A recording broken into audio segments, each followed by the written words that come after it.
آپ نے فرمایا قرآن ہر چیز کا ایک دل ہوتا ہے، قرآن مجید کا بھی ایک دل ہے. تو قرآن مجید کا دل کون سی سورت ہے؟ سورت یاسین ہے.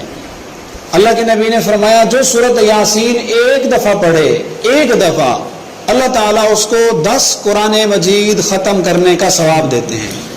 معمول بنائیے اپنی صبح کا آغاز سورت یاسین سے کریں. ہم مردوں پر پڑھ رہے ہوتے ہیں سورت یاسین، اور پڑھنی بھی چاہیے. اللہ کے نبی کا فرمان ہے اقرأوا علی موتاکم سورت یاسین، اپنے مردوں کے اوپر سورت یاسین پڑھا کرو.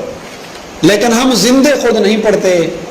بہت سارے ہمارے بگڑے ہوئے کام سورت یاسین بنا دیتی ہے. آپ نے فرمایا جو صبح صبح یاسین پڑھ لے اس کے سارے کاموں کا ذمہ اللہ تعالیٰ خود لے لیتے ہیں.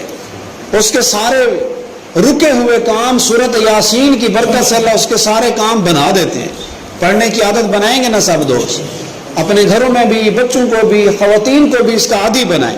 نماز کے فوراً بعد جب تک یاسین نہ پڑھیں کسی کام کا آغاز نہ کریں. کسی مشکل میں پھنس گئے ہیں یاسین پڑھیں.